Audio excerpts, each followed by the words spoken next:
Wow. I mean, all you ever hear about Apple is the story about how Steve Jobs left and he came back and he saved the company and then he got cancer and he died and then, the Steve Jobs quotes and stuff. I mean, God rest his soul. I don't, talk bad about anybody that's passed away, but that's all you ever really hear about Apple. And then now all of a sudden, we're not, I want to say all of a sudden, but a lot of stuff is starting to come to light that, you never really hear in a lot of the media or in outlets and stuff like that.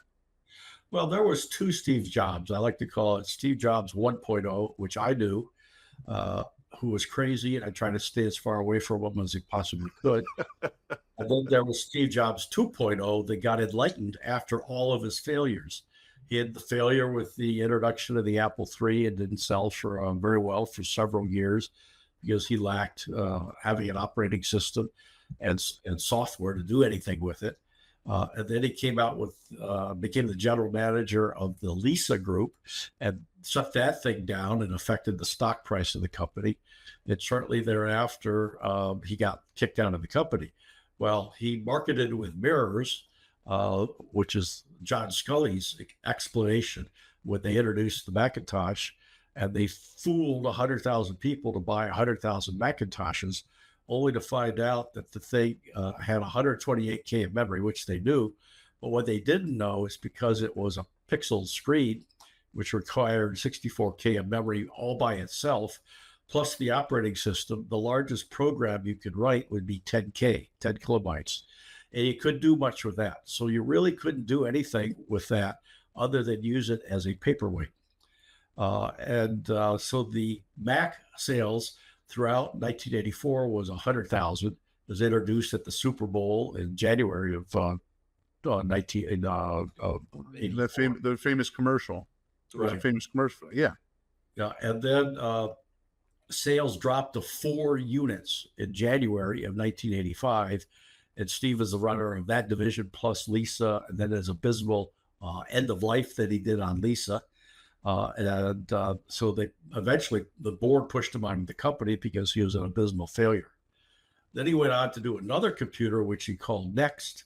And at the time, I was the associate director of the Personal Computer Information Services at DataQuest, a market research firm, and doing about 100 media interviews a month. And I'll never forget the lady reporter for the Business Week Bureau out of San Francisco came into my office at DataQuest and said, "What do you think of the Next computer?" I said, "You mean last?" And sure enough, that was an abysmal failure. He had completely mispositioned it in the marketplace. And then he had all sorts of trouble with Pixar.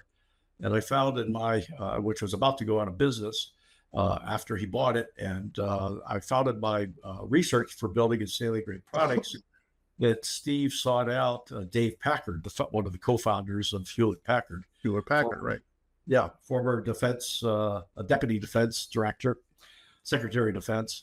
And Dave was chairman of the board of HP at that time. And I knew Dave fairly well because I used to handle his personal PR when I was in corporate PR department of Hewlett Packard several years earlier.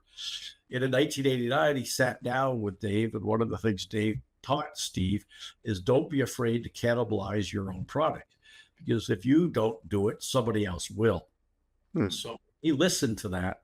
He also apparently listened to the importance of having values and following values.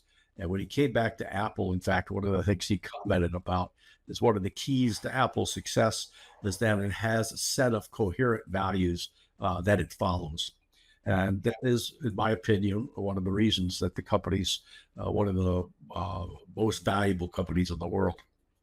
So you say that there's two Steve Jobs, 1.0 and 2.0. Did you know him when he came back? Did you spend any time with him, or just kind of saw it at a distance? I just saw him at distance, and I remember in the early 2000s, a group of former Apple employees got together, about 20 of us, had breakfast, sat around in a circle, and I made the comment then that if Steve Jobs 1.0 was like Steve Jobs 2.0, Apple would be the most valuable company in the world. And everybody in the room agreed with me that the values that he had back then when he was 1.0 was not concurrent with the values of Apple at the time. And he adopted them and then implemented them, even to the point of letting the iPhone come out to replace the iPod.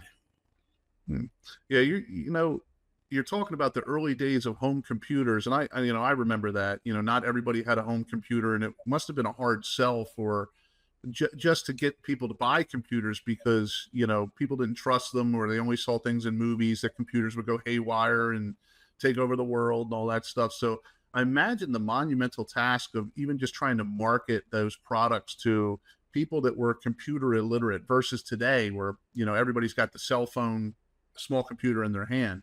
That must have been like kind of challenging. And then you're dealing with this internal strife where things you're not sure if there's going to be a year from now with these products. The market penetration of personal computers when I was at Apple was just 4%. Wow. And a lot of people said, what do I need this thing for? So we ran ads, the company ran ads, would someone please tell me what you could do with an Apple II? And it listed all the software that was available for the Apple II. And then we ran ads, please tell me what I could do with an Apple III. And then we listed the software to convince people that these things were tools that could be very helpful. I remember back in the late 80s, I was in junior high and we had a Macintosh, and it was one for like a classroom of like 30 kids, and all the kids would stand in line, and we played it. I think it was the Oregon Trail or something like that.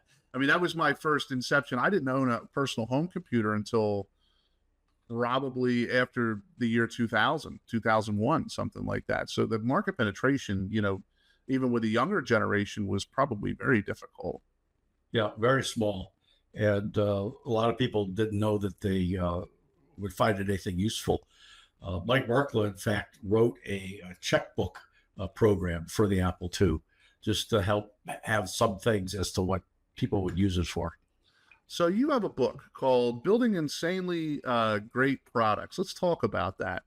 What's the 30,000-mile view of this book, and all this cool stuff. It looks like a really neat book. I think I might actually, I might get this. Is it on Amazon or? Yeah, it's on Amazon. It's also available in Vietnamese in Vietnam. Oh, really? One of the fastest growing, economies of the world. A lot of entrepreneurship there.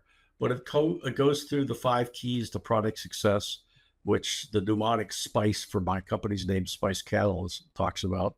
And then it gives a number of different examples of each of the keys of product success. The S stands for have a product market strategy. The P stands for having repeatable processes that mature. The I is having the information necessary to make informed decisions. The C, which is the most important, is to understand your customer, what it is that your customer wants to do, why they want to do it, when, where, why, how, what's standing in their way, how important is it to get it done, and how satisfied are they with the current solution. And then the E is the 130 competencies or skill sets people must have in order to have successful products. So if somebody wanted to buy this book outside of Amazon, is there any place else they can get it? Can they go to a website? Do you have a website? Do you have another location like Barnes and Nobles or anything like that? Yeah, I forget, there's a publisher that's just about to make it available to Barnes and Noble as print on demand.